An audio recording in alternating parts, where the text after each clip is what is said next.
Oke, baik, kita lanjutkan. Jadi sebelum wafat, Umar bin Khattab menyerahkan mushaf kepada Hafsah yang merupakan istri Rasulullah. Artinya apa? Jadi suatu kewajaran. Seandainya mushaf Al-Quran tersebut diserahkan kepada Hafsah, karena Hafsah merupakan anak Umar bin Khattab, ya wajar misalnya, kan orang pasti beranggapan wajar Al-Quran tersebut diserahkan kepada Hafsah karena anak Umar bin Khattab. Yang kedua, Hafsah juga merupakan istri Rasulullah. Semakin wajar lagi karena Hafsah merupakan istri Nabi yang berhak juga untuk menyimpan Al-Quran. Selanjutnya, Hafsah hafazul Al-Quran. Oke, bukan hanya sebagai seorang anak Umar, juga bukan sebagai seorang istri Nabi, tapi Hafsah juga hafal Al-Quran. Jadi kompetensinya sangat lengkap. Yang ketiga, nah di sini faktor politis yang dikhawatirkan oleh Umar. Umar khawatir jika penyerahan mushaf tersebut kepada salah seorang di antara 6 sahabat diinterpretasikan sebagai bentuk dukungannya kepada sahabat tersebut untuk menjadi khalifah penggantinya. Kenapa? Karena ketika zaman Umar ini banyak sahabat yang sudah mempunyai banyak kontribusi terhadap kemajuan Islam. Nah, di situ berarti masing-masing mereka mempunyai kesempatan untuk menjadi pengganti Umar, menjadi khalifah. Nah, ini ditawarkan Umar nanti kalau dia menyerahkan Al-Quran kepada seorang dari 6 sahabat, itu sebenarnya kampanye Umar. Oke, dikhawatirkan Umar itu sebenarnya kampanye, artinya ini loh yang kupilih. Tapi tidak.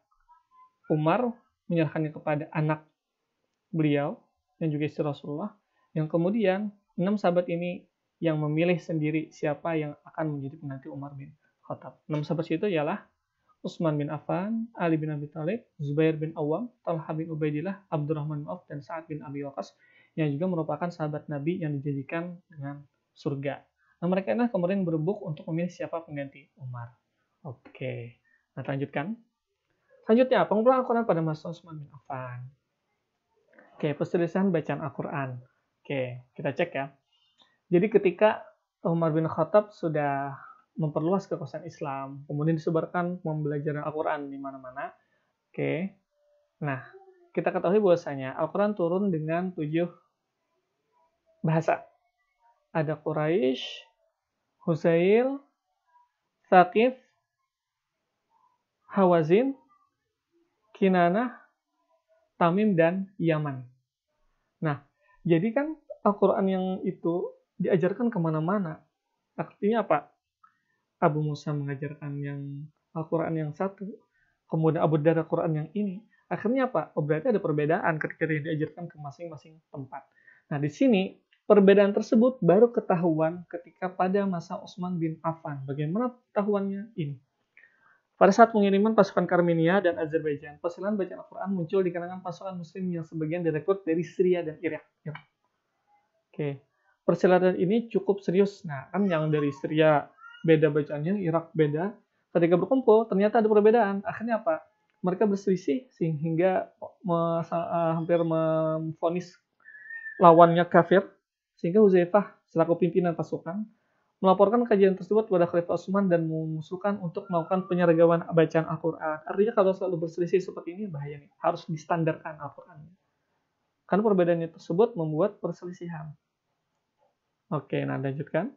Akhirnya apa? Diterima oleh Umar usulan dari Huzaifah, kemudian dibentuklah tim penyeragaman bacaan Al-Quran. Tim standarisasi Al-Quran. Nah, Utsman dan para sahabat memutuskan agar Al-Quran dibukukan berdasarkan dialek Quraisy dengan tulisan yang sekarang dikenal dengan Rasam Utsmani.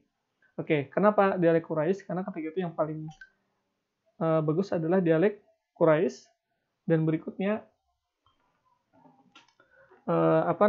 karena Nabi Muhammad juga adalah orang Quraisy. Oke, nah selanjutnya adalah tim yang terpilih untuk membukukan ulang ialah Zaid bin Sabit. Nah, Zaid bin Sabit kembali karena Zaid bin Sabit yang pertama kali melakukan pengumpulan Al-Quran, ketua timnya. Namun ditemani oleh Abdullah bin Zubair, Said bin As, dan Abdullah bin Haris bin Syam. Nah, tim milik ketua Zaid, 3 sisanya merupakan suku Quraisy. Kenapa? Oke, Zaid menjadi ketua tim karena pengalamannya, namun dia bukan orang Quraisy. Kenapa? Zaid adalah orang Madinah, artinya dia adalah suku Ansor. Dan 3 orang yang menyertai Zaid inilah yang nanti akan menemaninya dalam hal menganalisis bahasa Quraisy. Oke. Nah, deskripsi tugas pembukuan ulang Al-Quran. Oke, satu prinsip yang diikuti oleh tim ialah, jadi prinsipnya dalam pembukuan ulang Al-Quran. Satu, jika terdapat kesulitan bacaan, maka dialek Quraisy menjadi pilihan utama. Artinya kalau ada perselisihan ini maka yang dipilih adalah bahasa Quraisy. Selanjutnya, kesulitan Al-Quran direvisi dalam tanda kutip dengan cermat dan dibandingkan dengan suhuf. Jadi ada istilah suhuf, ada istilah mushaf. Jadi kalau berdasarkan literatur yang saya baca itu berdasarkan Profesor Al-Azam, suhuf itu adalah kumpulan teks Al-Quran yang masih belum tersusun rapi, ada yang panjang, ada yang pendek, ada yang lebar, ada yang pendek. Nah, kemudian pada zaman Utsman baru sebenarnya mushaf karena sudah rapi. Seperti itu dia mendefinisikannya.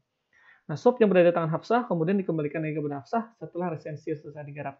Jadi yang di tangan Hafsah itu disebut dengan suhuf. Nah, kemudian itu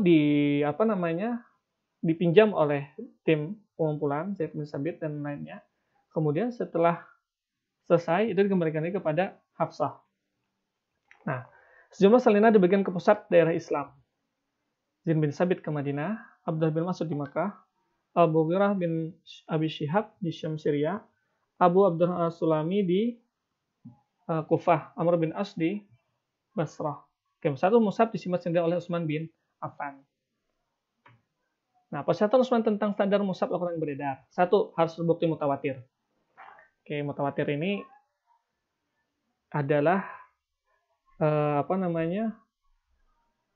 periwayatan Al-Quran yang itu periwayatannya dari jalur yang banyak. Lagi mutawatir adalah periwayatan yang jalurnya banyak. Nanti silahkan kalian pelajari dalam ulumul hadis. Kemudian B, mengabaikan ayat yang bacaannya dinasakh, artinya kalau yang sudah dihapus tidak perlu lagi dimasukkan ke dalam teks Al-Quran. Sistem penulisan yang digunakan mushaf mampu mencakup qiraat yang berbeda-beda. Karena nanti kan ada beberapa qiraat, ada Asim, Susi, kemudian Warash dan lainnya. Jadi kalau bisa tulisannya itu yang mampu mencakup lah. Makanya kita itu ada yang Malik Yaumiddin pakai alif, ada yang Malik Yaumiddin yang tidak dengan alif, tapi hanya dengan menambahkan fathah panjang. D. Semua yang bukan termasuk Al-Quran dihilangkan. Misalnya yang ditulis sebagai sebagian sahabat. Jadi kalau misalnya ada Al-Quran yang disimpan oleh sahabat, nah itu diperintahkan oleh Rasulullah untuk dihilangkan saja. Tujuannya apa? Agar standar bacaan Al-Quran dan tidak ada lagi perselisihan.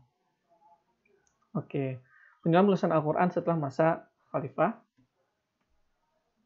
Nah, mushaf standar, semuanya sunnah Kufi, ada Musawiyah, kemudian ada istilah titik, fathah. Nah, ini untuk ada suatu alim bukan tentang baris, Umar bin Marwan. Nah, ini silahkan dibaca. Intinya dari sejarah pemeliharaan Al-Quran ini adalah kalau kita lihat, kita bayangkan bagaimana Rasulullah SAW, Abu Bakar, Umar bin Khattab, dan Utsman bin Affan memelihara Al-Quran. Tujuannya apa? Agar Al-Quran terus ada sampai sekarang, terjaga keasliannya. Kita lihat bagaimana usaha mereka sehingga kita mampu untuk membaca Al-Quran sampai sekarang. Berikutnya adalah bagaimana peran kita dalam atau terhadap Al-Quran ini. Itu perannya. Berikutnya adalah apa peran kita terhadap Al-Quran di zaman sekarang. Sudahkah kita bagus dalam membaca Al-Quran? Sudahkah kita menghafal sebagian Al-Quran? Sudah baguskah kita dalam memahami Al-Quran? Kalau kita tidak ada peran sama sekali, apalah kita dibandingkan dengan para sahabat. Para sahabat yang sudah dijanjikan surga, mereka terus tetap berupaya untuk tetap memelihara Al-Quran. Nah, sedangkan kita, jadi di mana peran kita saat ini? Sudah kita bagus dalam membaca Al-Quran? Sudahkah keluarga kita ajarkan untuk membaca Al-Quran? Sudahkah kita jadi orang yang selalu membaca Al-Quran setiap hari? Nah, itu pertanyaan kita. Oleh sebab itu, dalam perkuliahan ini, saya awali dengan sejarah pemeliharaan Al-Quran, dan tujuannya adalah agar selanjutnya pembelajaran ini lebih bersemangat, dan kita tahu posisi kita ini tujuannya adalah untuk memelihara Al-Quran pada zaman sekarang. Mungkin itu saja yang bisa saya sampaikan. Silakan untuk bertanya pada